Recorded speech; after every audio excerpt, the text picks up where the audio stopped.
California sun beat down on the tarmac as Lieutenant Commander Sarah Mitchell stepped out of the unmarked sedan at Naval Special Warfare Command in Coronado.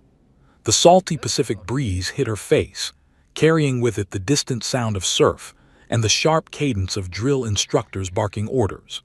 She paused for a moment, her hand resting on the car door, staring at the imposing gates of the compound that housed some of the most elite warriors in the world. This was it, no turning back now.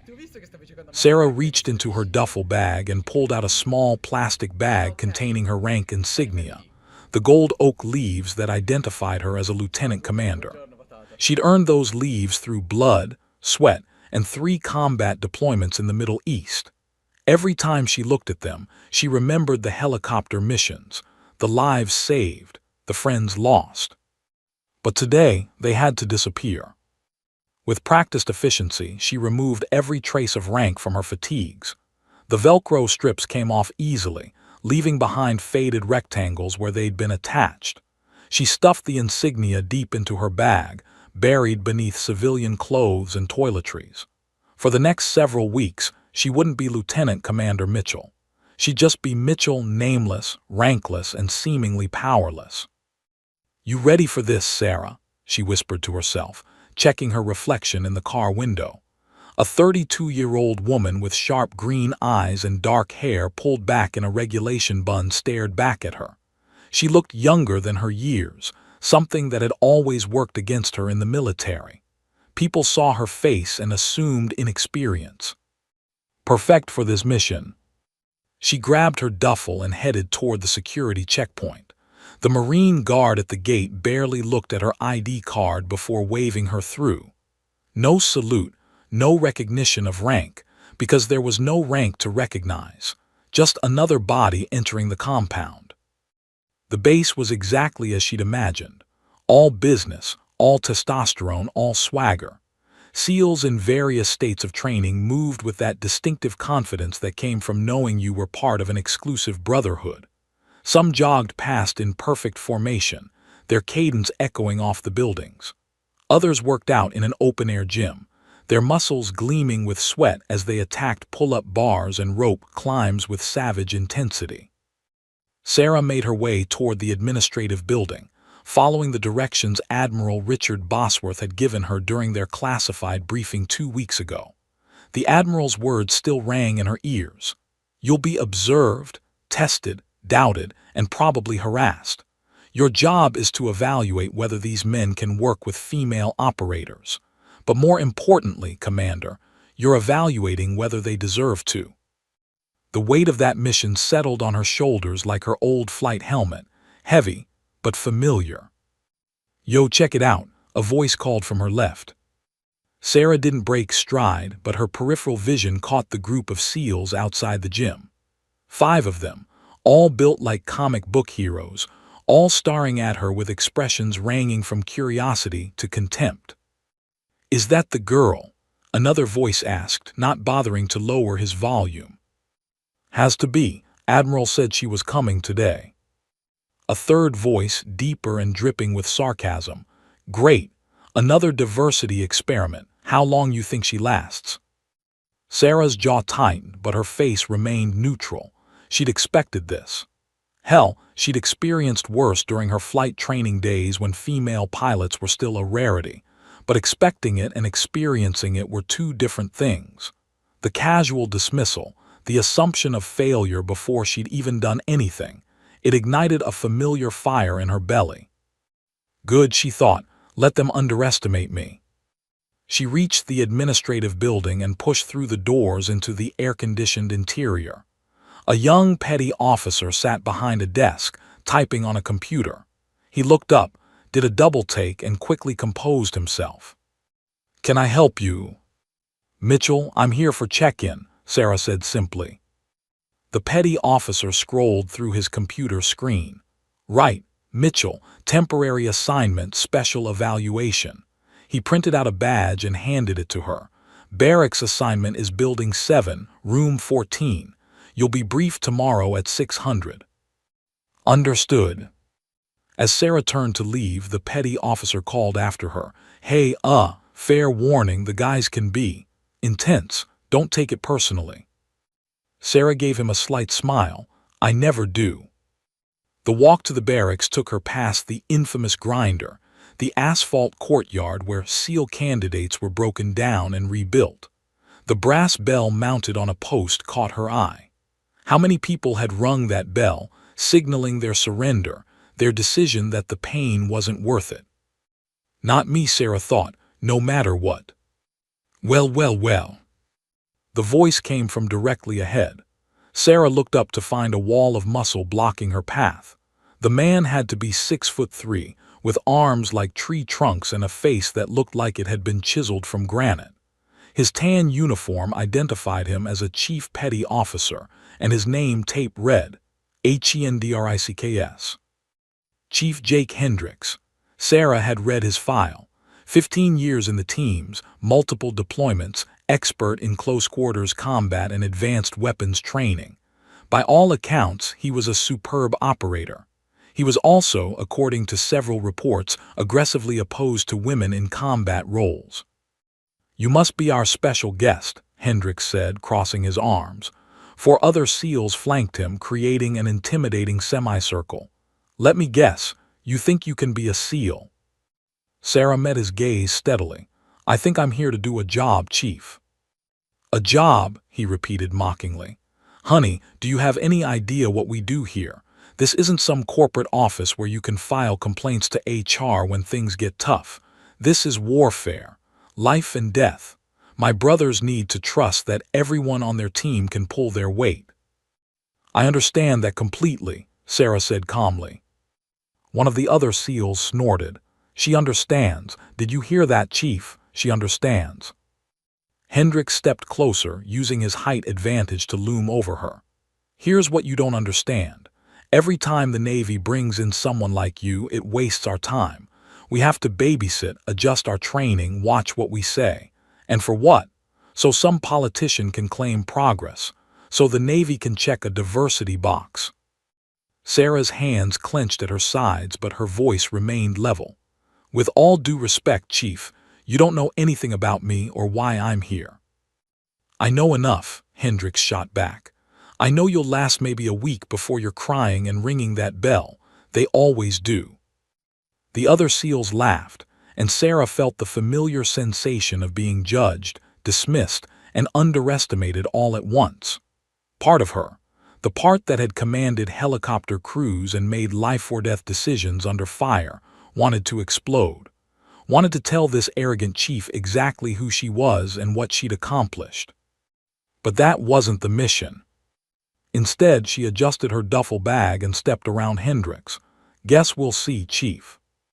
As she walked away, she heard one of the SEALs say, I give her 3 days max. Another replied, generous. I say she's gone by tomorrow night. Sarah kept walking, her spine straight, her head high. She reached Building 7 and found Room 14, a sparse space with a single bed, a locker, and a small desk.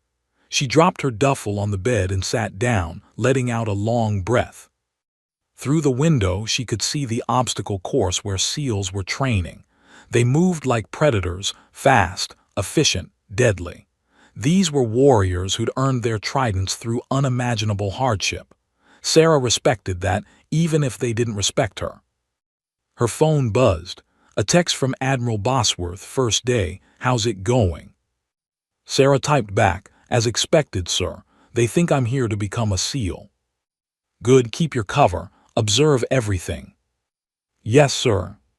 She set the phone aside and opened her duffel, pulling out a worn photograph. It showed a younger Sarah in a flight suit, standing beside a Navy helicopter with her father, Captain David Mitchell, a decorated FA-18 pilot who died in a training accident when she was 23. He taught her that respect was earned through action, not demanded through rank. Watch me, Dad, she whispered to the photo. I'm going to change things. Outside, the sun began to set over the Pacific, painting the sky in shades of orange and purple. Somewhere in the distance, she heard the sound of SEALs running in formation, their voices united in a cadence that spoke of brotherhood and strength. Tomorrow, the real test would begin. Tomorrow, Sarah would step into their world and prove that courage, skill, and determination had nothing to do with gender. But tonight, she allowed herself one moment of doubt, one moment of wondering if she was truly ready for what lay ahead. Then she stood up, squared her shoulders, and began unpacking. Lieutenant Commander Sarah Mitchell wasn't here to quit, she was here to win. The alarm shattered the pre-dawn darkness at 4:30. Sarah was already awake, sitting on the edge of her bed in full PT gear, lacing her boots with methodical precision. She'd learned long ago that in the military, being on time meant being early, and being early meant being ready. Through the thin walls, she could hear other personnel stirring, the grumbling complaints of men forced from sleep, the shuffle of boots on linoleum. Sarah splashed cold water on her face, pulled her hair back into a tight bun, and checked her reflection one final time. Dark circles shadowed her eyes. She'd barely slept, running through mental scenarios of what today might bring. The briefing room was packed when she arrived at 5:45. Roughly 40 SEALs filled the space, their conversations dying as she entered. Sarah felt the weight of every stare but kept her expression neutral, finding a seat in the back row. Chief Hendricks stood at the front, arms crossed, a clipboard in one massive hand. When he spotted Sarah, his lips curled into something between a smirk and a sneer. "Attention," barked a senior officer as he entered. Everyone snapped to their feet. Lieutenant Commander Frank Morrison, the training officer, surveyed the room with the weathered eyes of a man who'd seen everything. "Today's exercise is simple," he announced. 20-mile ruck march through the Mojave. Full combat load, 75 pounds minimum. Temperature forecast is 104 degrees. You'll carry water but ration it carefully. Medical evac is available, but if you call for it, you fail. Sarah's stomach tightened. She'd done ruck marches before, but never in this heat, never with this weight, and never surrounded by men actively hopping. She'd fail. "Chief Hendricks will lead the formation," Morrison continued. "Minimum acceptable time is 4 hours. Anything over 5 hours is a failure. Questions?" Silence. "Good. Trucks leave in 15 minutes. Gear up." The SEALs moved like a well-oiled machine, heading to the equipment area where rucksacks were already prepared and waiting. Sarah grabbed hers and immediately felt the weight, easily 75 pounds, maybe more. She hoisted it onto her shoulders, adjusting the straps and hip belt with practiced efficiency. "Need help with that, sweetheart?" one of the SEALs called out, triggering a wave of laughter. Sarah ignored him, running through her mental checklist. Water, check. First aid kit, check. Extra socks, check. She'd learned in flight school that preparation was everything. The people who failed were usually the ones who cut corners. The truck ride to the starting point took 40 minutes, bouncing over rough desert roads as the sun began its merciless ascent over the horizon. Sarah sat in silence, surrounded by SEALs who joked and talked trash, their confidence palpable. These men knew they could do this. They'd done it dozens of times before. Petty Officer Marcus Webb sat across from her, a lean African-American SEAL with intelligent eyes and a more reserved demeanor than his teammates. He'd been watching her since she arrived, but unlike the others, his expression showed curiosity rather than contempt. "You ever done a desert march before?" he asked quietly. Sarah met his gaze. "A few times." "Not like this, though." "No," she admitted, "not like this." Webb nodded slowly. "Pace yourself. The heat is the real enemy, not the distance. And whatever you do, don't let pride keep you from taking care of yourself." Before Sarah could respond, the truck lurched to a stop. "Everybody out," Hendricks bellowed. "Form up." The Mojave stretched before them like an alien landscape, endless sand, scattered rock formations, and heat waves already shimmering off the ground even though it was barely 700. Sarah shouldered her ruck, feeling the weight settle across her back and hips. 75 pounds felt like 100 in this heat. Hendricks positioned himself at the front of the formation, deliberately placing Sarah in the second row, right where he could watch her. "Listen up," he shouted. "This march separates the operators from the wannabes. If you can't hack it, drop out now and save us all some time." His eyes found Sarah's. The message was clear: this is your chance to quit. Sarah stared back, unflinching. "Move out," Hendricks commanded. The formation surged forward, boots crunching on sand and gravel. The pace was punishing from the start. Hendricks was clearly trying to break people early. Sarah focused on her breathing, on the rhythm of her steps, on keeping her mind separate from her body's complaints. Mile 1, manageable. Her muscles warmed up, finding their groove. Mile 3, the sun climbed higher, turning the desert into a furnace. Sweat poured down Sarah's face, stinging her eyes. She rationed her water carefully, just small sips to wet her mouth. Mile 5, the weight of the ruck began to dig into her shoulders, creating pressure points that would soon become raw spots. Several SEALs had pulled ahead, their longer strides eating up ground. Sarah maintained her pace, steady and sustainable. Hendricks kept glancing back at her, clearly expecting her to fall behind. Instead, she was keeping up with the main formation, her face set in grim determination. Mile 7, 2 candidates dropped out, their faces pale, their movements unsteady. Heat exhaustion was setting in. The medic truck rolled up, loaded them inside, and drove off. The formation continued without pause. Mile 10, halfway point. Sarah's lungs burned with each breath of superheated air. Her shoulders screamed in protest. Blisters were forming on her heels despite the extra socks, but she'd been in pain before, during survival training, during her deployments when she'd flown 20-hour missions in body armor. Pain was temporary. Failure was permanent. She started passing SEALs who'd gone out too fast and were now paying the price. One by one, she moved up through the formation, her pace never wavering. Mile 12, Hendricks noticed. His jaw clenched as Sarah pulled even with a group of experienced operators. "Mitchell," he barked, "you good?" "Yes, Chief," Sarah replied, her voice steady despite her burning throat. He grunted, clearly annoyed that she wasn't struggling more.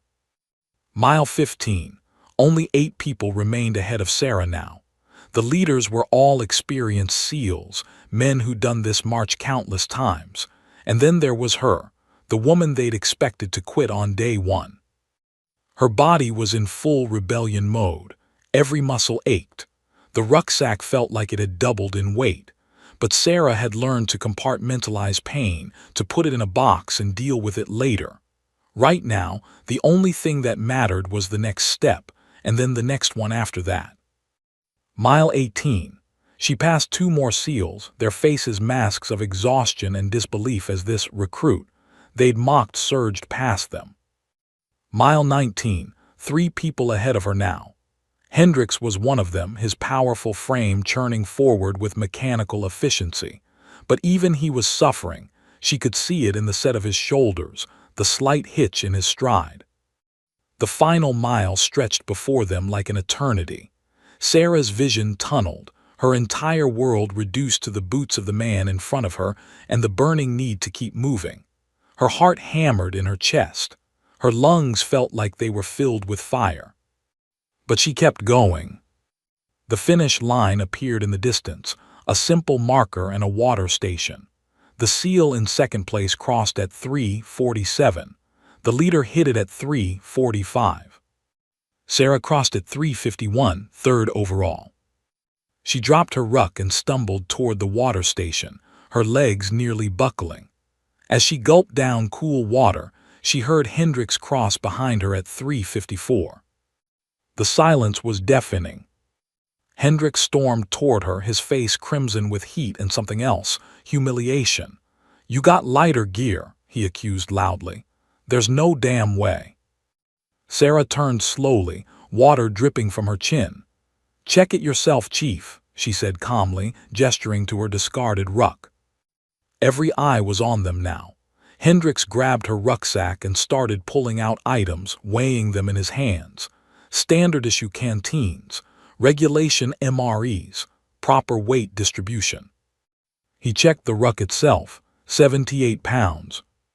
Lieutenant Commander Morrison appeared, having watched the entire scene from the medical vehicle. Problem, Chief. Hendricks's jaw worked silently. Finally, he dropped the ruck. No problem, sir. Good, because that was one hell of a performance from Mitchell here. 3rd overall, first time in the Mojave. Impressive. Sarah said nothing, just nodded respectfully at the officer. From a ridge about 200 yards away, Admiral Richard Bosworth lowered his binoculars. A slight smile crossed his weathered face. His aide stood beside him, also watching. She's exceeding expectations, sir, the aide observed.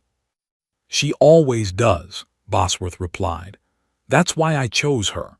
The question isn't whether Mitchell can perform, it's whether these SEALs can set aside their prejudices long enough to recognize talent when they see it. Back at the finish line, Webb approached Sarah as she sat in the shade of the medical truck, changing into dry socks. That was impressive, he said quietly. Thanks, Sarah replied, examining a nasty blister on her heel. Where'd you train? Because that wasn't beginner's luck. Sarah looked up at him, considering her response. Here and there, petty officer, here and there. Webb studied her for a long moment, then nodded. Something tells me there's a lot more to you than meets the eye, Mitchell. As he walked away, Sarah allowed herself a small smile. The real test was just beginning. The pool facility at Naval Special Warfare Command was Olympic-sized, but significantly deeper, 40 feet at its deepest point, designed to simulate combat diving conditions. Sarah arrived at 5:30 for the scheduled underwater navigation exercise, her body still sore from yesterday's desert march. The other SEALs were already there, checking their gear with the methodical precision of men who understood that underwater, mistakes were fatal. Sarah moved to her assigned locker and began pulling out her diving equipment. The dry suit, fins, weight belt, mask, everything appeared standard issue. She'd been diving since she was 16, had logged over 200 dives during her Navy career, including several in combat zones where one mistake could mean death or capture. But something felt wrong. She picked up her regulator, the device that controlled her air supply, and examined it carefully. To the untrained eye, it looked perfect, but Sarah's trained eye caught the subtle difference.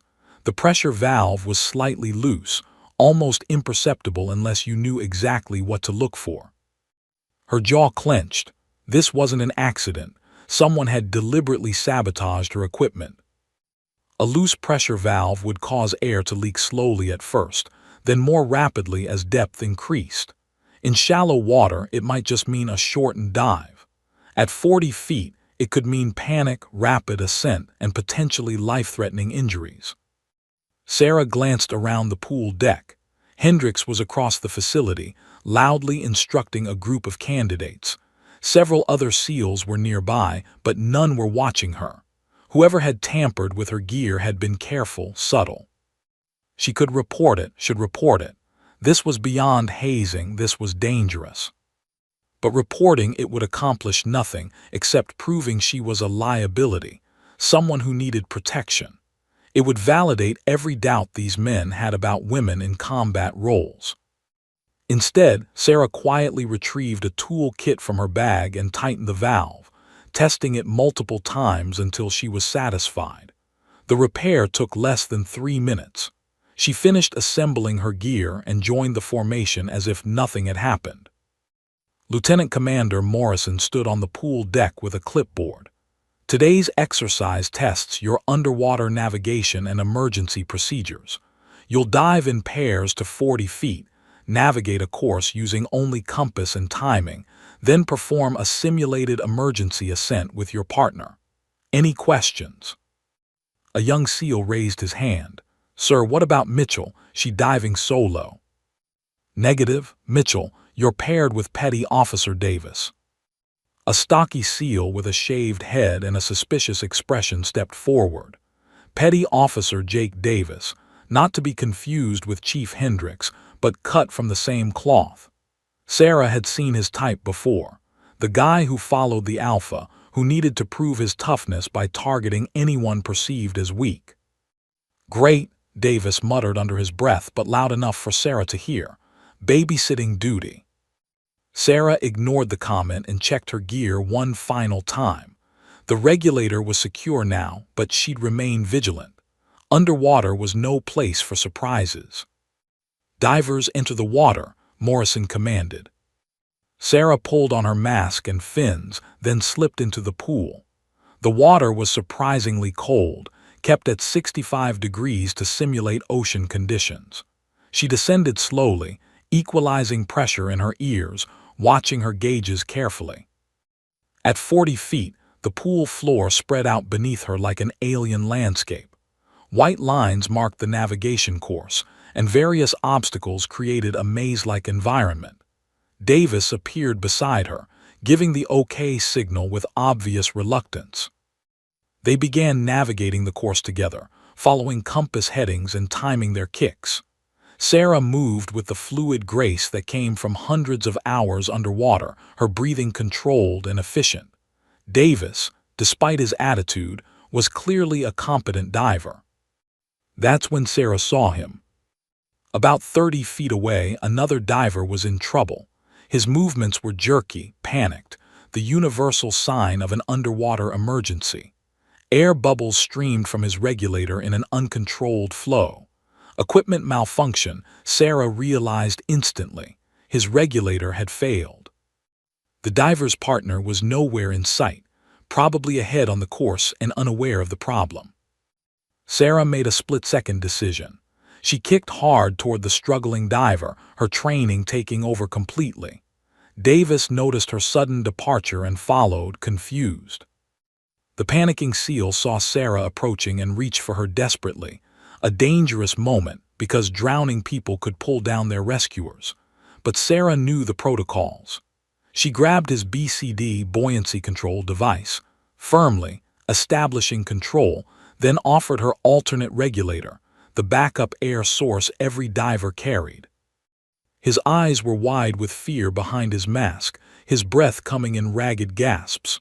Sarah locked eyes with him, her expression calm and commanding, silently telling him, "I've got you. Breathe." He took the regulator, and she felt his body relax slightly as air filled his lungs. She gave him the OK signal. He returned it shakily. Now came the tricky part.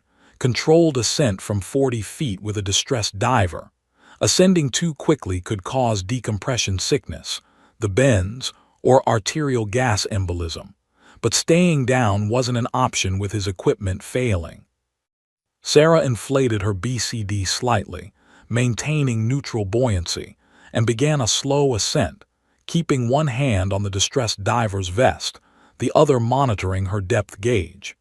She ascended at the perfect rate, 30 feet per minute, stopping at 15 feet for a safety stop despite the emergency.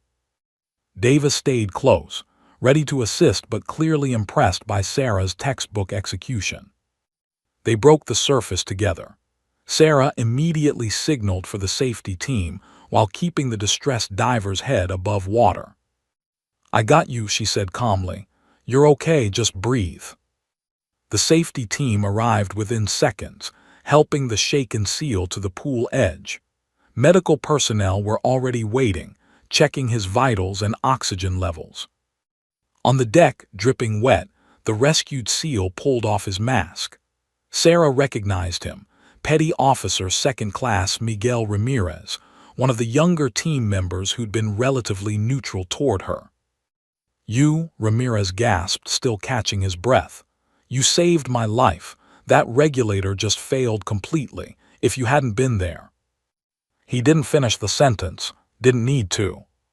Sarah nodded. "Your partner should have stayed closer. Always keep visual contact underwater." Morrison approached, his expression serious. "What happened down there?" "Equipment failure, sir," Sarah reported crisply. Petty Officer Ramirez's primary regulator malfunctioned. I provided emergency air and conducted a controlled ascent. Morrison examined Ramirez's faulty regulator, his frown deepening. This equipment was inspected yesterday. Someone's getting written up for this. He looked at Sarah with newfound respect. Good work, Mitchell. That was textbook emergency response. Where'd you learn to dive like that? Sarah hesitated. I've been diving for a while, sir. Clearly, Morrison made notes on his clipboard. Ramirez, get checked out by medical. Mitchell, Davis, return to the course and complete your navigation. As Sarah prepared to descend again, she felt eyes on her. Looking up, she saw at least a dozen SEALs watching from the observation area. The mockery in their expressions had been replaced by something else, curiosity, maybe even grudging respect. But Hendricks stood apart from the group, his arms crossed, his expression dark. He didn't look impressed, he looked angry. Later that evening, Petty Officer Marcus Webb sat in the base library, ostensibly studying dive manuals but actually running searches on his laptop. Something about Mitchell didn't add up. Her diving skills were too advanced, her tactical thinking too refined, her composure under pressure too practiced. She wasn't just some hopeful candidate, she was something else entirely. Webb pulled up the Navy personnel database and typed in S. Mitchell. Dozens of results appeared. He filtered by active duty, current assignment to Coronado. One result popped up: Mitchell, S. Lieutenant Commander, Naval Intelligence. But when he clicked on the file, he got an access denied message. His security clearance, secret level, standard for most SEALs, wasn't high enough. What the hell, Webb muttered. He tried different approaches, searching for deployment records, training history, anything that would give him more information. Most of the file was redacted, marked with classifications well above his clearance level. He did find fragments: multiple overseas deployments, flight qualification, advanced tactical training, but the details were locked behind security walls he couldn't breach. Webb sat back, thinking. A lieutenant commander outranked most people on this base, including Hendricks. She'd have years of military experience, probably combat experience given those deployment records. And she was Navy intelligence, which meant she was smart, trained in observation and analysis. So why was she here, pretending to be a candidate, taking abuse from people who should be saluting her? Someone's running an operation, Webb said quietly to himself. But what operation? He glanced around the empty library, then pulled out his phone and took a discreet photo of the limited information he could access. Whatever was going on, Webb had a feeling it was about to get very interesting. Across the base in her sparse quarters, Sarah examined the repaired regulator under her desk lamp. The tampering had been subtle but unmistakable. Someone wanted her to fail, or worse. She pulled out her encrypted phone and sent a brief message to Admiral Bosworth. Equipment sabotage today. Continuing mission as planned. The response came within minutes. Noted. Exercise extreme caution. Document everything. Sarah set the phone aside and stared at the ceiling. 3 more weeks of this. 3 more weeks of proving herself to men who didn't want to be convinced. But today she'd saved a life. And whether they admitted it or not, they'd seen what she was capable of. Tomorrow would bring new challenges, but for tonight, she allowed herself a small victory. Outside her window, Webb walked past, glancing up at her room briefly before continuing toward the barracks. Their eyes met for just a second through the glass. He knew something. Sarah could see it in his expression. The mission just got more complicated. The mess hall was packed during the lunch hour, a sea of tan and green uniforms filling every table. The noise level was considerable: conversations, laughter, the clatter of trays and silverware creating a constant din. Sarah sat alone at a corner table, methodically eating her lunch while reviewing notes on her tablet. She'd learned to appreciate solitude in crowds. 3 days had passed since the diving incident. 3 days during which the atmosphere had subtly shifted. Some SEALs now nodded to her in the corridors. A few had even offered brief words of acknowledgement. Ramirez had publicly thanked her again, telling anyone who would listen that Mitchell had saved his life with textbook precision. But not everyone was impressed. Chief Hendricks had become increasingly hostile, his comments sharper, his assignments more grueling. He seemed personally offended by Sarah's continued presence, as if her competence was a direct insult to his worldview. Sarah sensed him before she saw him, that prickling awareness that came from years of combat deployments, of learning to read a room for threats. The mess hall's noise level dropped noticeably. Hendricks stood at the entrance, his eyes scanning the room until they locked onto Sarah. He grabbed a tray but didn't get in the food line.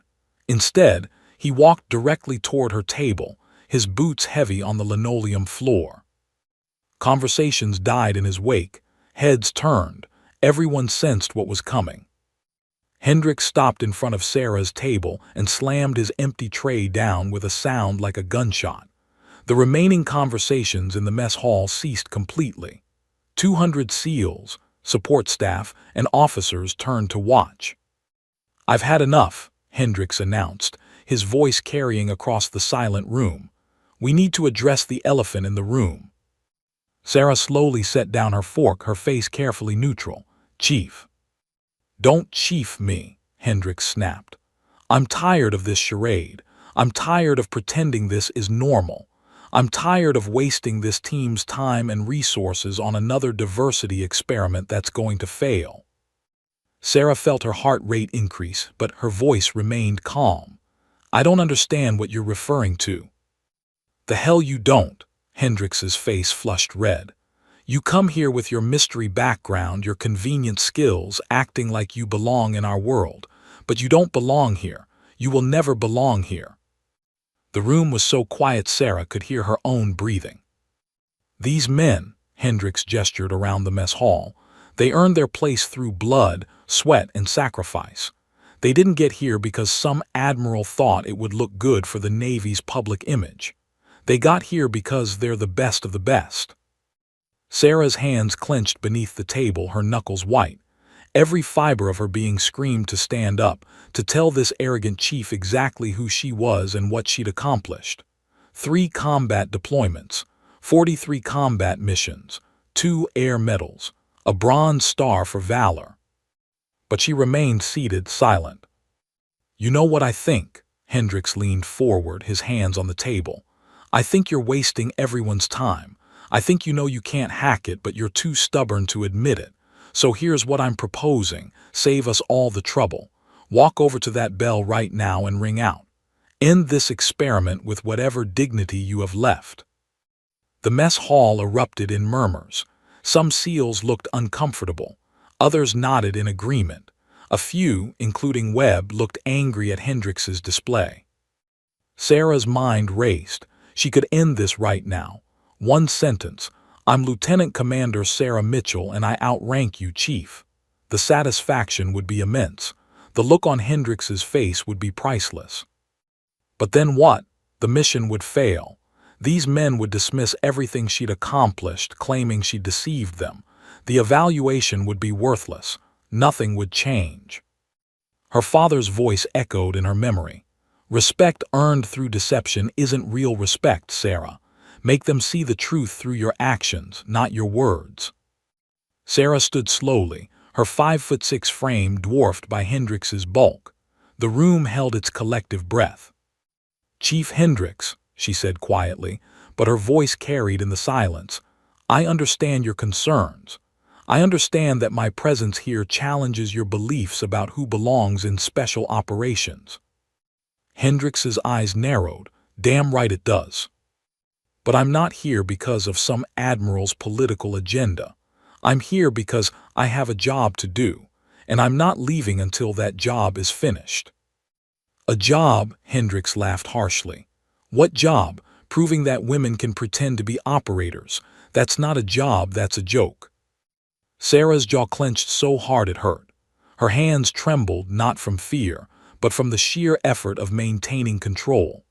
Every instinct honed through years of command, every ounce of pride in her accomplishments, screamed at her to fight back. Instead, she picked up her tray. "I'm not ringing that bell, Chief. Not today, not ever." She walked past Hendricks toward the tray return, her spine straight, her head high. Behind her, she heard him call out, "You're just prolonging the inevitable, Mitchell." Sarah dumped her tray and kept walking, pushing through the mess hall doors into the bright California sunshine. Only when she was outside, alone behind the building, did she let her composure crack. Her hands shook violently. Tears of frustration burned her eyes, but she refused to let them fall. She'd faced enemy fire, mechanical failures at 10,000 feet, the deaths of friends and colleagues, but somehow this felt harder. This personal, targeted humiliation cut deeper than physical danger ever had. "Breathe," she told herself, "just breathe." She pulled out her encrypted phone and sent a message to Admiral Bosworth. "Request immediate meeting. Private." The response came within seconds. "My office, 30 minutes." Admiral Richard Bosworth's office overlooked the Pacific, floor-to-ceiling windows, offering a spectacular view of the ocean. Sarah sat ramrod straight in the chair across from his desk, her emotions carefully locked down again. Bosworth studied her with the sharp eyes of a man who'd commanded thousands of sailors. "I heard about the mess hall." "Yes, sir." Hendricks crossed a line. "Yes, sir." "You want to quit?" Sarah's eyes snapped to his. "No, sir. I want permission to complete the mission." Bosworth leaned back in his chair. "Commander, you've endured enough. You've gathered valuable data on how these teams react to female operators.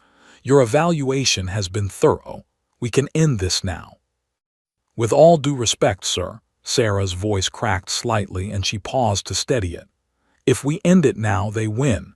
Hendricks gets to believe he was right. Every SEAL who doubted me gets validation. Nothing changes. You've proven yourself 10 times over." "To you, sir, but not to them." Sarah leaned forward. "They need to see the complete picture. They need to understand that they've been working alongside a fully qualified officer this entire time, and their prejudices blinded them to that reality." Bosworth was quiet for a long moment. "What you're asking for, it's going to get harder, not easier. Hendricks isn't going to back down." "I know, sir. He might escalate. I'm prepared for that." The Admiral stood and walked to the window, hands clasped behind his back. "Your father would be proud of you, Commander. David Mitchell was one of the finest officers I ever served with. He believed in leading by example, in earning respect through action." Sarah's throat tightened at the mention of her father. Bosworth turned back to her. "How much longer do you need?" "1 week, sir. There's a major training exercise scheduled, a full mission simulation. If I can prove myself there in a realistic combat scenario, it will carry more weight than any administrative evaluation." 1 week, Bosworth agreed. "But Commander, the moment I think your safety is genuinely threatened, I'm pulling you out. Understood?" "Yes, sir." "And Sarah," the Admiral's expression softened slightly, "you don't have to prove yourself to anyone. You've already accomplished more than most of these men ever will." Sarah stood, squaring her shoulders. "Thank you, sir, but I need to prove it to them. That's the whole point." As she left the Admiral's office, the sun was beginning to set over the Pacific, painting the sky in shades of orange and red.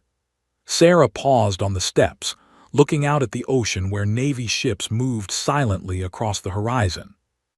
1 more week, 7 more days of being dismissed, doubted, and disrespected. But then the truth would come out, and everything would change. Sarah's phone buzzed with a text from an unknown number. "Mess hall took guts. Some of us are watching. Webb." She smiled slightly. Maybe not everyone was against her after all. The pre-dawn darkness was shattered by the blare of alarm klaxons throughout the base. Sarah jolted awake, her military instincts kicking in immediately. This wasn't a scheduled drill. The timing was wrong, the alarm pattern different. Her door burst open. A young petty officer stood in the threshold, breathing hard.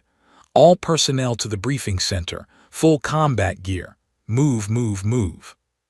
Sarah was dressed and equipped in under 4 minutes, her muscle memory from countless real emergencies guiding her movements. She grabbed her tactical vest, weapon, and helmet, then sprinted toward the briefing center along with dozens of other SEALs rushing from their quarters. The briefing room was chaos, organized chaos, but chaos nonetheless. Admiral Bosworth stood at the front with Lieutenant Commander Morrison and several senior officers. Large screens displayed satellite imagery of what appeared to be an industrial complex. "Listen up," Bosworth's command voice cut through the noise. "This is a no-notice training exercise, but treat it as real-world. Intelligence indicates a high-value target is being held in a hostile facility. Your mission: extract the HVT and neutralize all hostile forces. Time is critical. Questions will be answered by your team leaders." Morrison stepped forward with a tablet. "I'm assigning teams now. This is randomized. You work with who you're assigned, no exceptions." Names and team assignments flashed on the screen. Sarah watched, expecting to be placed on a support role or excluded entirely. Team 3 later, Mitchell. The room went silent. Sarah's heart skipped a beat. Team 3 members: Hendricks, Webb, Davis, Ramirez, and Thompson. Hendricks exploded from his seat. "Sir, with all due respect." "Did I stutter, Chief?" Morrison's voice was ice. "Mitchell is your team leader. You have a problem with that. You can sit this one out and explain to the Admiral why you refused a direct order." Hendricks's jaw worked silently, his face purple with rage, but he sat down. Sarah moved to the front where team leaders were gathering. Her mind was already shifting into command mode. She'd led tactical operations before, though none of these men knew that. 5 other teams were being briefed simultaneously, each with different approach vectors. Morrison handed her a tablet with mission specifics. "You've got 20 minutes to plan and brief your team. The facility is a mock-up of a terrorist compound, 3 buildings, multiple hostiles, unknown HVT location. Rules of engagement are standard. You'll be evaluated on speed, efficiency, and 0 simulated casualties. Questions?" "No, sir," Sarah said crisply, already studying the facility layout. She moved to a corner table where her assigned team reluctantly gathered. Hendricks stood with arms crossed, his posture screaming defiance. Webb looked curious. The others seemed uncertain. "Sit," Sarah commanded, her voice carrying an authority she'd kept hidden until now. Something in her tone made them obey, even Hendricks. Sarah spread the tablet imagery across the table. "Here's the situation. 3 buildings forming a U-shape around a central courtyard. Multiple entry points, but most are choke points where we'd be exposed. Standard approach would be breaching the front, which is exactly what they expect." "So what's your brilliant plan?" Hendricks asked sarcastically. Sarah ignored his tone and pointed to the satellite image. "Service tunnel system. Every industrial facility has them for maintenance and utilities. Look here." She zoomed in on a barely visible grate, ventilation access on the east side. "It's small, which is why it's probably not heavily guarded." Webb leaned forward, studying the image. "That tunnel's barely 2 feet in diameter." "Exactly. They won't expect it. Davis and Thompson, your smallest on the team, you go through the tunnel, emerge inside, and secure the HVT location. Webb, you and Ramirez breach from the east with suppressive fire to draw attention. Hendricks, you're with me on the north approach. We provide overwatch and cut off any escape routes." Hendricks shook his head. "That tunnel approach is suicide if they're waiting inside." "They won't be," Sarah interrupted. "Because while they're focused on Webb's team making noise at the east entrance, Davis and Thompson will already be inside extracting the target. It's a 3-pronged distraction and extraction." "And if you're wrong," Hendricks challenged.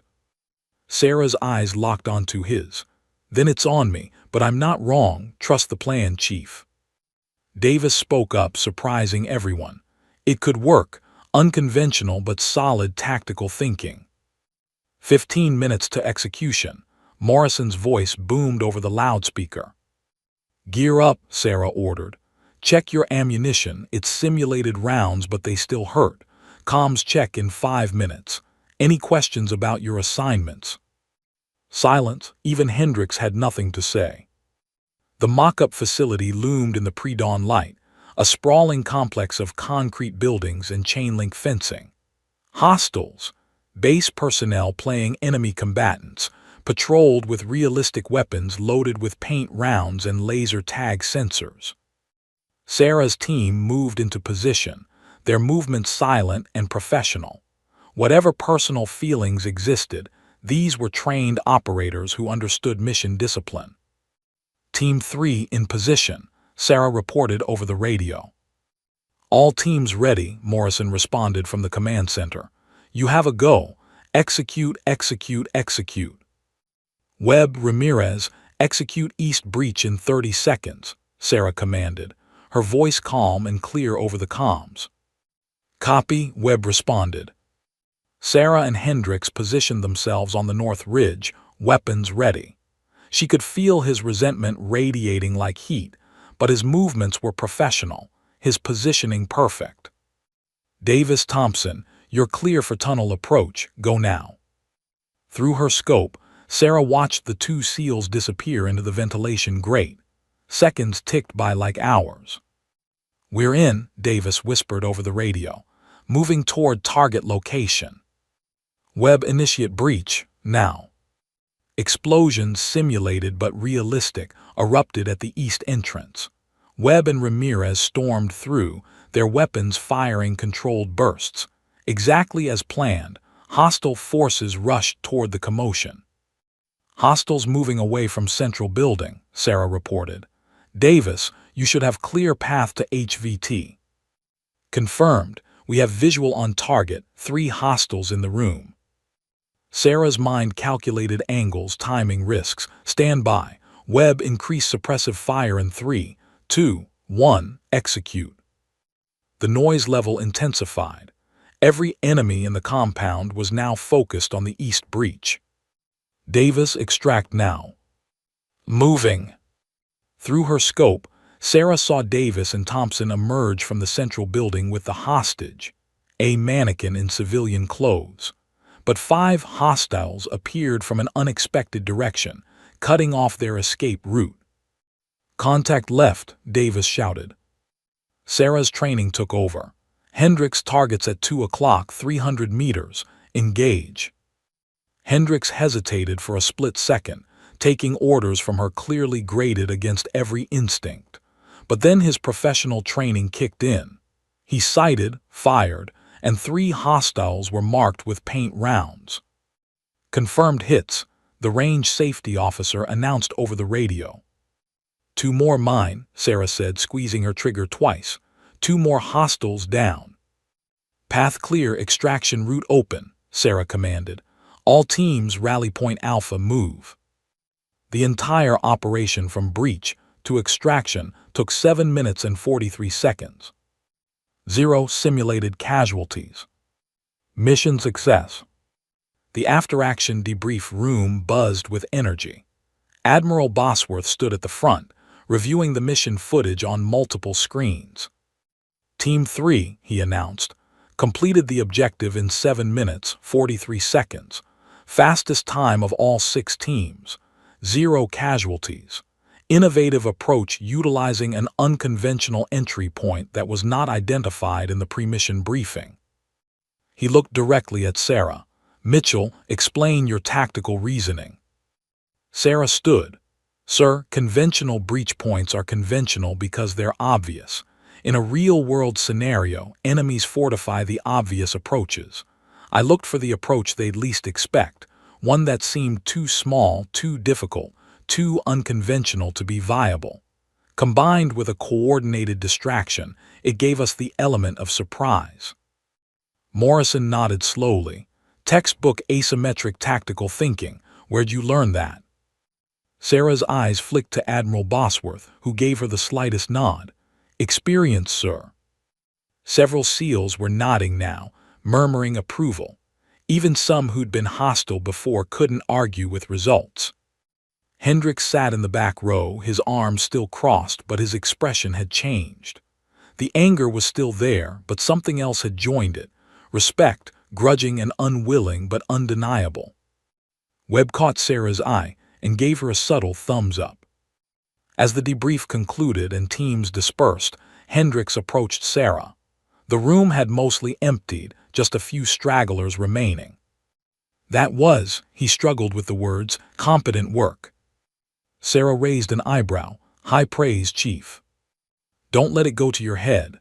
But his tone lacked its usual venom. That tunnel approach, I thought it was crazy, but it worked.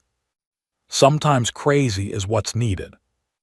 Hendricks studied her for a long moment. Who the hell are you really, Mitchell? Sarah smiled slightly. Someone who knows what they're doing, Chief. That's all you need to know right now. As she walked away, Sarah felt the weight on her shoulders lighten slightly. She'd proven herself in combat conditions. Simulated, yes, but realistic enough to matter. 4 more days until the Admiral's announcement. 4 more days until everything changed. The morning after the successful mission simulation, Sarah found a protein bar on her desk in the equipment room. No note, no name, just a simple gesture that spoke volumes. By noon, someone had left a fresh set of tactical gloves in her locker, the expensive kind that most SEALs bought with their own money. The tide was shifting, quietly but unmistakably. Sarah was running maintenance on her weapon when Petty Officer Second Class Miguel Ramirez approached, his footsteps hesitant. The young SEAL who she'd saved during the diving exercise stood before her, his hands clasped nervously. Mitchell, you got a minute? Sarah looked up from cleaning her rifle. Sure, Ramirez, what's on your mind? He glanced around to make sure they were alone in the armory. I wanted to apologize for how I acted when you first arrived, the jokes, the assumptions. It wasn't right. He took a breath. My girlfriend just enlisted. She wants to go into aviation, maybe even try for combat roles someday. When I talk to her about what she'll face, I think about how we treated you, how I treated you. Sarah set down her cleaning rod, giving him her full attention. That takes courage to admit, Ramirez. Apology accepted. That mission yesterday, the way you commanded, the tactical thinking, it was impressive. Really impressive. He paused. You're not just some hopeful candidate, are you? Sarah smiled slightly. What makes you say that? Because I've been doing this for 4 years, and I've never seen a candidate with that level of tactical sophistication. The way you assessed that compound, identified vulnerabilities, coordinated 3 teams. He shook his head. That's senior operator level thinking. Maybe I just got lucky. Right, Ramirez said skeptically, and maybe I'm secretly an astronaut. He extended his hand. Whatever your story is, Mitchell, you've earned my respect. Sarah shook his hand firmly. Thank you, that means a lot. As Ramirez left, Davis appeared in the doorway. The stocky SEAL who'd gone through the tunnel approached with less hesitation than Ramirez, his confidence more natural. Mitchell got a second. Seems to be my day for visitors, Sarah replied. Davis pulled up a chair, his expression serious. Look, I'm not big on speeches, so I'll keep this short. That tunnel approach yesterday, when you first suggested it, I thought you were nuts. But you knew exactly what you were doing. You calculated the risks, understood the enemy's likely positioning, and played it perfectly. Team effort, Davis. Bullshit, he said bluntly. That was leadership, good leadership. He leaned forward. I've worked under a lot of team leaders, and you're better than most. So whatever you're doing here, whatever this is really about, you've got my support. Sarah felt something unexpected, emotion threatening to crack her carefully maintained composure. These men didn't have to apologize. They didn't have to acknowledge her competence. But they were choosing to, and it mattered more than she'd expected. "Thank you, Davis, really." After he left, Sarah allowed herself a moment to process. 2 apologies in one morning. Maybe the mission was working after all. Across the base in the Intelligence Center, Petty Officer Marcus Webb sat at a computer terminal during his off hours, ostensibly reviewing mission reports, but actually conducting unauthorized research. The successful mission had only intensified his curiosity about Mitchell. Her tactical decisions weren't just competent, they were sophisticated, showing strategic thinking that came from advanced training and real-world experience. Webb pulled up the classified Navy personnel database again, this time using a backdoor access that his friend in naval intelligence owed him from their deployment together. It was technically against regulations, but Webb's instincts were screaming that something important was happening. He typed, "Mitchell's current assignment, Naval Special Warfare Command." The search returned a single result, but this time with more details than before. MITCHLL, Sarah J. Rank Lieutenant Commander 04. Branch United States Navy. Current assignment, Naval Special Warfare Command TDY. Primary specialty, Naval Intelligence Officer. Secondary specialty, Naval Aviator Rotary Wing. Security clearance, Top Secret SCI. Webb's eyes widened. Lieutenant Commander. That meant she outranked Hendricks. Hell, she outranked most of the officers on this base except for the senior command staff. He scrolled down, finding fragments of her service record. Combat deployments, 3. Combat flight hours, 847. Decorations, Bronze Star Valor, 2X Air Medal, Navy Achievement Medal, Combat Action Ribbon. "Holy shit," Webb whispered. He clicked on the deployment history, but most of it was redacted, black bars covering dates, locations, and mission details. What he could see indicated deployments to Afghanistan and Iraq, with classifications ranging from secret to top secret. One entry caught his eye. Operation redacted, role, mission commander result, redacted, Bronze Star awarded for heroic achievement in combat operations. This wasn't just a competent operator. This was a decorated combat veteran with command experience at levels that most SEALs never reached. Webb sat back, his mind racing. Why would a lieutenant commander with this background subject herself to the treatment she'd received? Why hide her rank and credentials? Then it clicked. She was evaluating them, testing how the teams would react to a female operator without the protection of rank or the authority of command. She was documenting their behavior, their prejudices, their capabilities to work with women in combat roles. Webb grabbed his phone and texted Mitchell, "Need to talk. Private, it's important." They met on the beach an hour after sunset, far from the base buildings where conversations might be overheard. The Pacific crashed against the shore, providing white noise that would mask their words. Webb didn't waste time. "Lieutenant Commander Sarah Mitchell, Naval Intelligence, 3 combat deployments, Bronze Star for Valor, should I continue?" Sarah's expression didn't change, but her eyes assessed him carefully. "That's an interesting story, Petty Officer." "It's not a story, ma'am. It's your service record." Webb pulled out his phone, showing her the database screenshots. "I probably broke 6 regulations accessing this, but I had to know." Sarah was quiet for a long moment, listening to the waves. Finally, she spoke. "What are you going to do with that information?" "Nothing," Webb said immediately. "Your secret's safe with me, but I need to understand why. Why put yourself through this?" Sarah turned to face the ocean, her profile illuminated by moonlight. For the first time since arriving at Coronado, her guard dropped slightly. "Because someone has to.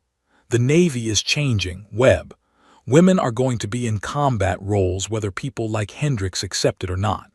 But if we just mandate integration without addressing the underlying prejudices, people will die." "So this is an evaluation." "It's more than that. It's a test of whether elite operators can see past gender to recognize competence, whether they can work with someone based on their skills rather than their biology. She looked at him. Some have passed that test, others haven't. Webb nodded slowly. Hendricks doesn't know, does he? No one does except the Admiral and now you. He's been giving you orders. A chief petty officer has been ordering around a lieutenant commander. Webb couldn't help but smile. That's going to be one hell of a moment when he finds out. 4 more days, Sarah said quietly. 4 more days and the Admiral makes his announcement.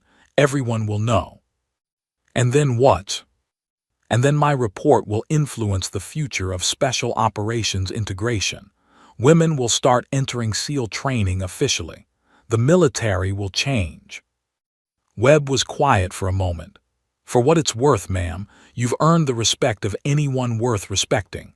The ones who still can't see it, that's their failure, not yours.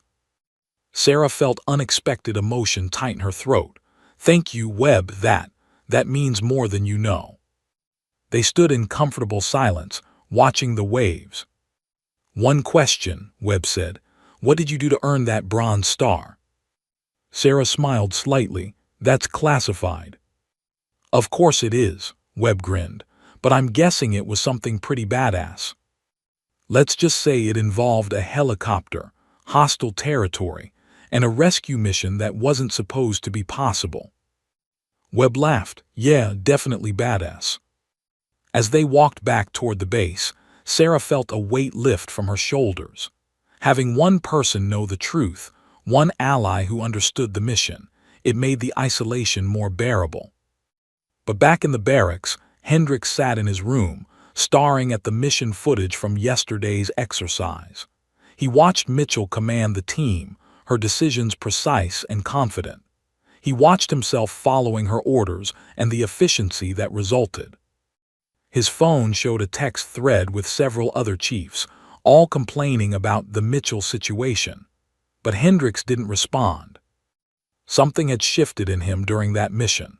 Something that made him uncomfortable, that challenged beliefs he'd held for years. He'd been wrong before, rare, but it happened. The question was whether he could admit it. 4 more days until answers came. 4 more days until everything changed. The demolition training was supposed to be routine. A controlled explosion in an aging building scheduled for destruction. Standard practice for teaching SEALs about explosive ordnance and structural collapse patterns. Sarah watched from the observation area as the demo team set their charges, following protocols that had been executed hundreds of times without incident. But sometimes, routine becomes catastrophic in seconds. The explosion came at 14:34 hours, a thunderous boom that shook the ground beneath their feet. But instead of the building collapsing inward as planned, the eastern wall buckled outward, triggering a cascading structural failure. The entire 3-story structure came down in a cloud of concrete dust and twisted metal, sections falling in directions the engineers hadn't anticipated. Jesus Christ, someone shouted. Through the settling dust, Sarah's trained eyes spotted the problem immediately. The observation platform where 2 SEALs had been documenting the demolition was now buried under tons of rubble. They'd been positioned in what should have been the safe zone, but the unexpected collapse pattern had turned it into a death trap. We've got men down, a voice yelled over the radio. 2 personnel trapped under the eastern collapse, medical and rescue teams to the site. Sarah's heart hammered as she ran toward the collapse site with dozens of others. But as she arrived, chaos greeted her. Personnel were shouting conflicting orders, some trying to move rubble by hand, others calling for heavy equipment. No coordination, no command structure. "Where's Commander Morrison?" someone demanded. "Off base at headquarters, Lieutenant Vasquez too." "Chief Hendricks should." "He's inside the perimeter, trying to coordinate." Sarah pushed through the crowd and saw the situation clearly. Hendricks was indeed trying to organize the rescue, but the rubble pattern was complex, unstable. Without proper engineering assessment, They could trigger a secondary collapse and kill the trapped men. A young petty officer stumbled past, his face pale. "We can hear them. They're calling for help, but we can't get to them without." The structure groaned ominously. A piece of concrete the size of a car shifted, and everyone instinctively stepped back. "Nobody touch anything," a voice called out. "We need structural engineers." "They're 20 minutes out," someone responded. "We don't have 20 minutes. Sarah's mind shifted into command mode, the same mode that had taken over during combat missions when helicopter systems failed, when enemy fire erupted, when decisions measured in seconds determined who lived and who died. Her father's voice echoed in her memory. Leadership isn't about rank. It's about stepping up when no one else will. She moved to the center of the collapse site, and her voice cut through the chaos like a blade. "Everyone listen up. Stop moving and listen to me right now." The authority in her tone, pure, undeniable command presence, made everyone freeze.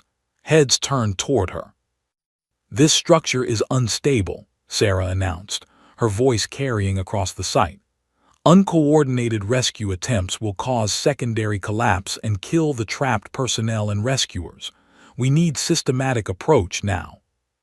A senior chief she didn't recognize challenged her. "Who the hell put you in charge?" "I did," Sarah responded without hesitation. "Because right now, no one else is in charge and men are dying, so either follow my orders or get out of my way." Something in her eyes, the absolute certainty of someone who'd done this before, made the senior chief step back. Sarah pointed at Webb, who just arrived. "Webb, I need structural assessment. That main beam there," she indicated a massive support column, "is compromised but holding. We have maybe 15 minutes before it fails completely. Get me 3 experienced operators who know demo and structural dynamics." Webb didn't question, just moved. "On it."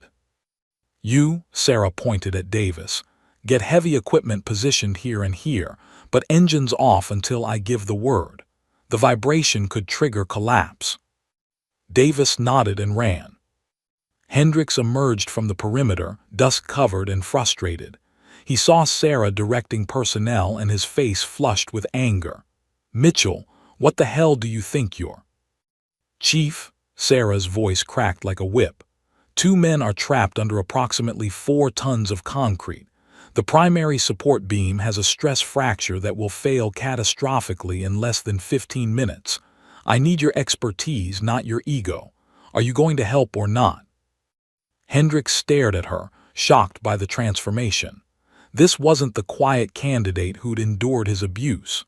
This was someone else entirely, someone who commanded with absolute authority. The groaning of stressed metal made the decision for him. "What do you need?" "I need you to coordinate the heavy equipment operators. When I give the signal, they lift sections simultaneously to distribute load. Any mistake and this whole thing comes down on all of us." "Understood." Hendricks grabbed his radio and started coordinating. Webb returned with 3 SEALs. "These are our demo experts." Sarah quickly sketched a diagram in the dust. "The trapped men are here under this section. We can't lift from above, too much weight.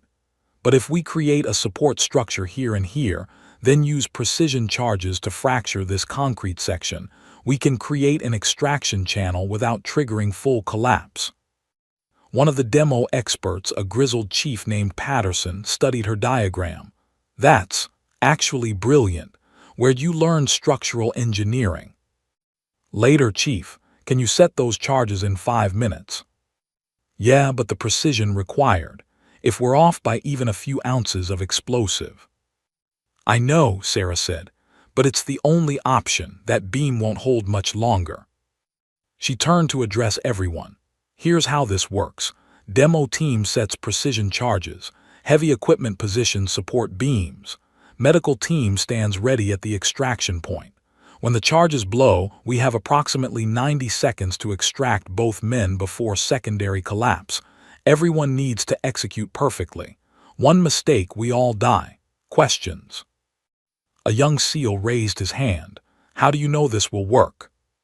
Sarah met his eyes. Because I've done this before. The confidence in her voice wasn't bravado, it was certainty, and everyone felt it. Move, she commanded. The next 10 minutes were orchestrated chaos. Patterson's demo team worked with surgical precision, placing shaped charges at exact points Sarah specified. Hendricks coordinated equipment operators with grudging efficiency, following Sarah's instructions to the letter. Medical personnel positioned themselves with stretchers and emergency equipment.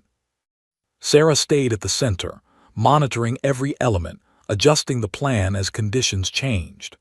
Through it all, she maintained constant radio communication with the trapped men, her voice calm and reassuring. "Hang on," she told them. "We're coming for you 2 more minutes." Mitchell, one of the trapped men, Petty Officer Carson, responded weakly, "I don't know who you are, but your voice. It's keeping me conscious." "Stay with me, Carson. That's an order." Patterson jogged over. "Charges set, ready on your command." Sarah took a breath, running through the sequence one final time in her head. Then she keyed her radio. "All teams stand by for extraction. Medical be ready to move fast. Equipment operators on my mark, you lift sections simultaneously, north side first, then south. Demo team charges blow in sequence, 1, 2, 3. Extraction team moves the instant we have the channel. Confirm readiness." One by one, team leaders confirmed. "Ready. Heavy equipment ready. Demo ready. Medical ready." Sarah looked at Hendricks.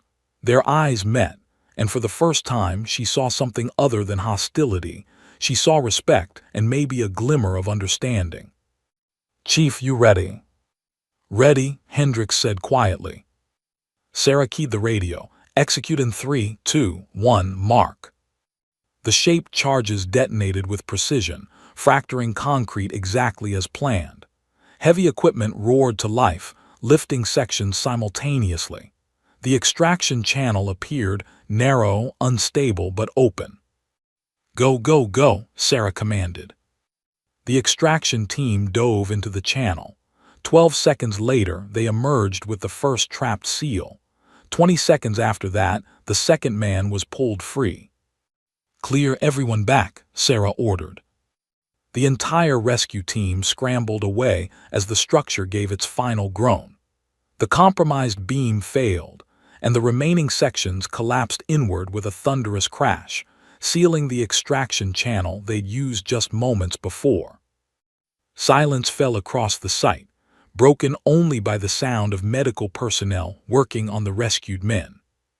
Both were alive, injured but alive. Hendricks approached Sarah, his face unreadable. He was covered in dust, his hands cut and bleeding from moving rubble. He searched for words, "that was the most impressive command decision I've ever witnessed." Sarah nodded, adrenaline still coursing through her system. "Just doing what needed to be done, Chief." "No," Hendricks said firmly. "That wasn't just doing what needed to be done. That was expert-level crisis management, advanced structural knowledge, combat command experience." He stepped closer, his voice low. "Who the hell are you really?" Sarah met his gaze steadily. "Tomorrow, Chief. You'll know everything tomorrow." Admiral Bosworth appeared through the crowd, having rushed from headquarters when he heard about the emergency. His eyes swept the scene, the rescued men receiving medical care, the collapsed structure, the coordinated team standing down. He looked at Sarah and gave her the slightest nod. She'd just saved 2 lives and proven her worth beyond any doubt.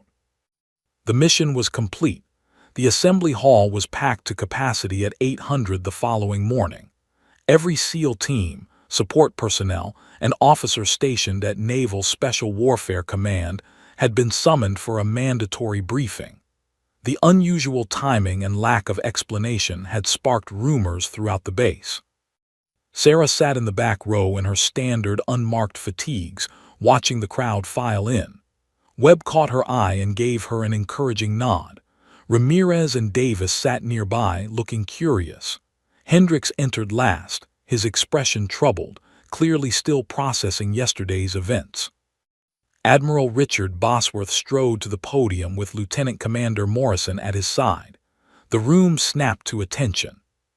"At ease, take your seats," Bosworth commanded. The assembled personnel sat, the room buzzing with whispered speculation.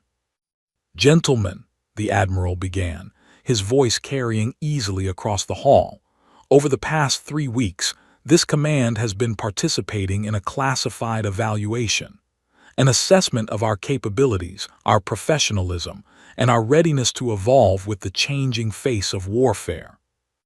The whispers intensified. "This evaluation was conducted by someone who has been living among you, training alongside you, and observing every aspect of how this command operates." Bosworth paused for effect. "It's time you knew the truth about who she really is." He gestured toward the side entrance. "Would you join me, Commander?" Sarah stood and walked to the front of the hall. The room erupted in confused murmurs as SEALs craned their necks to watch her approach the stage.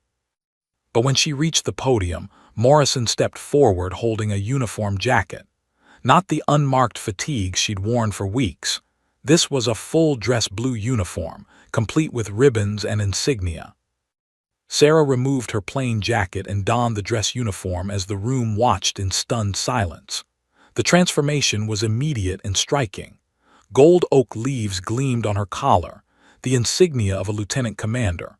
Her chest displayed rows of ribbons, Bronze Star with Valor device, 2 Air Medals, Navy and Marine Corps Achievement Medal, Combat Action Ribbon, and more. The silence in the room was absolute. "Ladies and gentlemen," Admiral Bosworth announced, "meet Lieutenant Commander Sarah Jane Mitchell, United States Navy, Naval Intelligence Officer and former helicopter pilot with 3 combat deployments to Afghanistan and Iraq, 847 combat flight hours, decorated for valor in combat operations." You could have heard a pin drop. Hendricks sat frozen, his face cycling through shock, disbelief, and dawning comprehension. Around him, SEALs whispered frantically to each other, trying to process what they were seeing. "Commander Mitchell," Bosworth continued, "has spent the past 3 weeks embedded in your teams under my direct orders. She concealed her rank, her credentials, and her extensive combat experience to evaluate one critical question: can Naval Special Warfare Command work effectively with female operators? Sarah stepped to the microphone, her posture commanding, her voice clear and strong. No longer the quiet candidate enduring abuse, but a senior officer addressing her subordinates. "For 3 weeks," she began, "I've watched how this command operates. I've trained alongside some of the finest warriors in the world. I've been mocked, dismissed, sabotaged, and told I don't belong." Her eyes swept the room. "But I've also been saved by your professionalism when it mattered most. I've seen some of you put aside prejudice to recognize competence. I've witnessed true brotherhood and warrior spirit." She paused, letting her words sink in. "My father was Captain David Mitchell. Some of you may remember him. He was an FA-18 pilot who died in a training accident 15 years ago. Before he died, he told me something I've never forgotten. Respect isn't given because of what you are. It's earned because of what you do." Several SEALs nodded, recognizing the truth in those words. "I didn't come here asking for special treatment or demanding respect because of my rank," Sarah continued. "I came here to prove that women can perform at this level when given the opportunity. Not all women, just like not all men, can be SEALs. But the qualified ones, the dedicated ones, the ones willing to earn it, they deserve that chance." She looked directly at Hendricks. "Chief Hendricks, would you join me up here, please?" Hendricks stood slowly, his face pale. He walked to the front like a man approaching his execution. When he reached the stage, he stood at attention, unable to meet her eyes. "Chief," Sarah said quietly, but her voice carried through the microphone, "you've been ordering around a lieutenant commander for 3 weeks. You've questioned my presence, challenged my abilities, and made it clear you believed I had no place here." Hendricks's jaw clenched, Yes, ma'am, I did. And yesterday, during the rescue operation, what did you do? Hendricks finally met her eyes. I followed your orders, ma'am, without question. Why? He was quiet for a long moment. When he spoke, his voice was rough with emotion. Because you knew what you were doing. Because you saved those men with expert command decisions I couldn't have made. Because, he took a breath, because you proved you belong here more than most of us ever will. The room was silent, hanging on every word. Commander Mitchell, Hendricks continued, his voice stronger now, I owe you an apology, a public one. I judged you based on gender instead of capability. I assumed you'd fail instead of giving you a chance to succeed. I was wrong, completely wrong, and I'm sorry. Sarah studied him for a moment, then extended her hand. Apology accepted, Chief. And for what it's worth, your expertise during that rescue was invaluable. You're an outstanding operator. Hendricks shook her hand, something like relief crossing his face. Admiral Bosworth stepped forward again. Commander Mitchell's report will be submitted to Naval Special Warfare Command and the Secretary of the Navy. Her recommendations will shape the future integration of female operators into Special Operations Forces. Based on her findings, qualified female candidates will begin entering the SEAL training pipeline within 6 months. He paused, surveying the room. The military is changing, whether you're comfortable with that change or not. Women will serve in combat roles alongside you. The question isn't whether this will happen. It's whether you'll be professional enough to judge people on their merit rather than their gender. Sarah took the microphone one final time. I know some of you still have doubts. That's okay. But I ask you to remember this. I earned your respect not by demanding it, not by hiding behind rank, but by proving myself through action. That's all any operator wants, to be judged by what they can do, not what they look like. She gestured to the ribbons on her chest. This bronze star, I got it leading a rescue mission in hostile territory when my helicopter was shot down. We saved 17 lives that day. My co-pilot and crew chief, both women, received silver stars for their actions. Courage isn't gender-specific. Neither is competence. The room erupted in applause. Not everyone, a few remained seated, arms crossed, but the majority stood, clapping, some even cheering. Webb stood and started a slow clap that built into a standing ovation. Ramirez and Davis joined immediately. One by one, even the skeptics rose to their feet. Hendricks was the last to stand, but when he did, he clapped louder than anyone. 3 months later, Sarah stood on the observation deck, overlooking the infamous SEAL training grinder. Below, a new class of candidates was going through Hell Week, the brutal 5.5-day ordeal that separated those who would continue from those who would ring the bell. Among the candidates were 2 women, covered in sand and salt water, pushing through log drills alongside their male counterparts. They were struggling, everyone struggled during Hell Week, but they weren't quitting. Think they'll make it? Webb's voice came from beside her. He'd been assigned as one of the training cadre for this cycle. Maybe, maybe not, Sarah replied. That's not the point. The point is they have the chance to try. Footsteps approached from behind. Hendricks joined them at the railing, holding 3 cups of coffee. He handed them out without a word. Never thought I'd see this, Hendricks admitted, watching the women work. Never thought it could work. And now, Sarah asked. Now I think I was an idiot for assuming it couldn't. He sipped his coffee. You know, I've been assigned to mentor one of them, the tall one, Rodriguez. She's got potential, reminds me of someone. Sarah smiled. She reminds you of yourself, Chief. Stubborn, determined, unwilling to quit. Yeah, well, Hendricks actually grinned. I learned from the best. Below, an instructor's voice echoed across the grinder. Mitchell, get that log up. You don't get special treatment because you're a woman. You get the same hell as everyone else. The female candidate, no relation to Sarah, gritted her teeth and lifted the log higher. That's what we wanted, Webb observed. Equal standards, equal opportunity, equal respect. Sarah nodded, watching the future of naval special warfare unfold below. It wasn't perfect. There would be more challenges, more resistance, more women who would face what she'd faced. But the door was open now, and it would never close again. Her phone buzzed with a message from Admiral Bosworth. Congratulations on your promotion to commander. Your next assignment awaits. Report to SOCOM headquarters next month. You're changing the military, one mission at a time. Sarah pocketed her phone and smiled. One mission accomplished, many more to come.